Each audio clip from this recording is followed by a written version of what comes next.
There are many qualities that make the Amazing Digital Circus as successful as it is. The unique art style, the acting performances, and the mystery of its world are all key elements of the show that make it stand out in an ever-changing media landscape. But there's one element of the show I want to look at in depth today.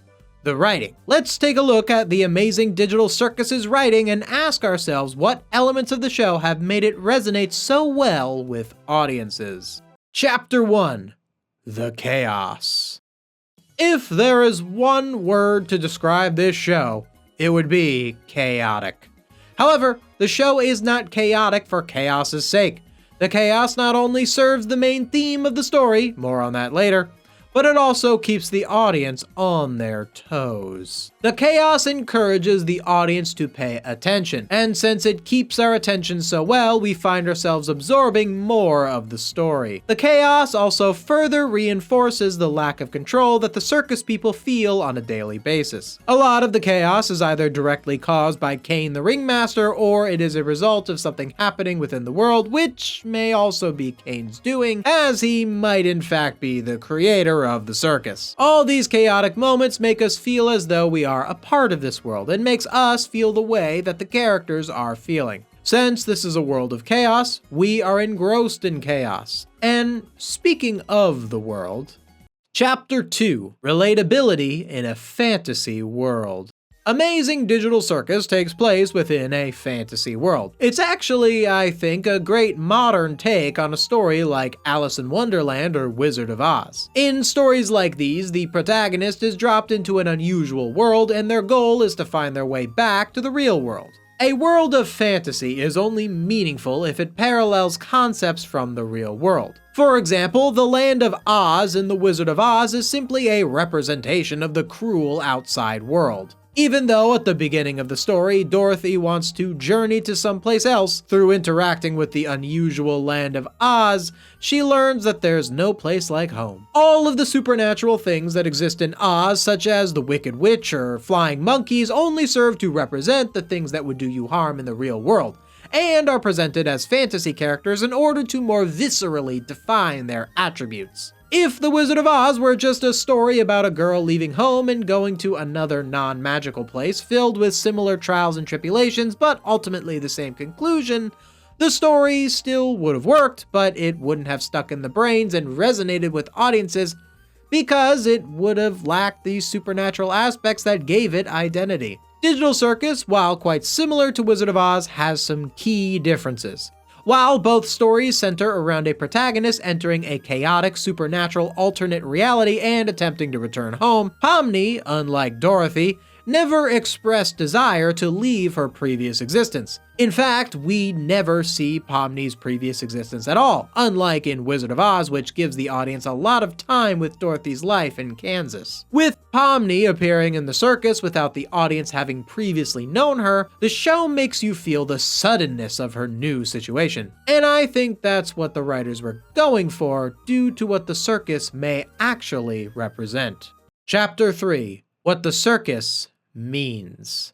Like I said earlier, the land of Oz in The Wizard of Oz represents the cruel outside world. I think the circus in The Amazing Digital Circus represents much of the same, but with one key difference. Perhaps, in Pomni's situation, there is no going back. While Dorothy's story is one of running away from home as a child, I think Pomni's story is one of being forced out of home as an adult. And I think that the circus represents the unusual and chaotic world of adulthood, specifically the workforce. But if the circus represents adulthood, then why is there an exit? In the real world, one cannot go back to childhood, right? So the metaphor falls flat. Well, while people literally can't go back to childhood, that doesn't mean that people don't symbolically try to. What is it that defines childhood more than anything else? Imagination? Not being able to ride roller coasters? Microwave square pizzas at 10:30 in the morning? Nope. It's free time. And what takes away our free time? Joining the workforce, because we have to pay bills. But those of us in the workforce do encounter some semblance of an out. Something that inspires hope of one day reclaiming the freedom of childhood back, winning the lotto, buying Bitcoin in 2013, becoming a big YouTuber. Please subscribe to the channel, by the way. These are all examples of ways one can circumvent the workforce, or in Pomni's case, escape the circus. This, I think, is why when Pomni goes through the exit door, she finds herself going through a series of drab office spaces. That represents the series of soulless corporate jobs people go through trying to exit their own circus. Episode 4 of Digital Circus has them literally working a fast food job. This shows that the writers are at least in some way looking to criticize the concept of the workforce. The circus being itself, well, a circus is also a critique of how silly and pointless some jobs can be. And I'm sure a lot of viewers subconsciously relate to the characters being forced to do something ridiculous like searching for glorks or visiting a candy kingdom, because the nonsense they experience at their own job, while not literally the same, is still nonsense nonetheless. This is how that chaos I was talking about earlier plays into the story. There's also one other way out of the circus, abstraction, where you basically turn into this big monster. This is a pretty clear representation of a complete mental breakdown. Definitely not the ideal method of escape.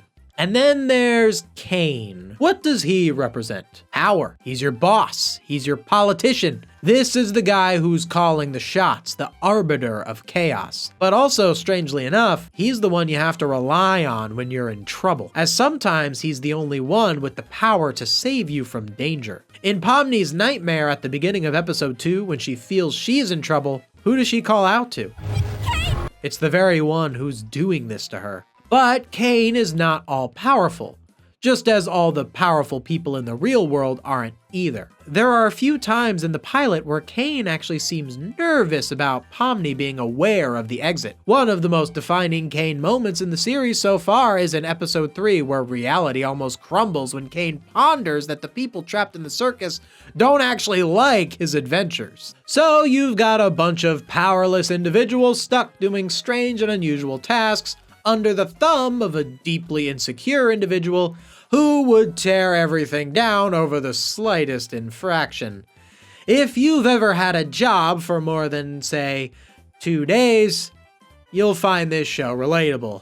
No wonder it resonated so much with audiences. Hey, if you like this video, maybe you'd like to see this other video right here. If you like what I do and want to see me do more of it, consider becoming a channel member or supporting my Patreon. Link in the description. Thank you so much for watching. See you next time.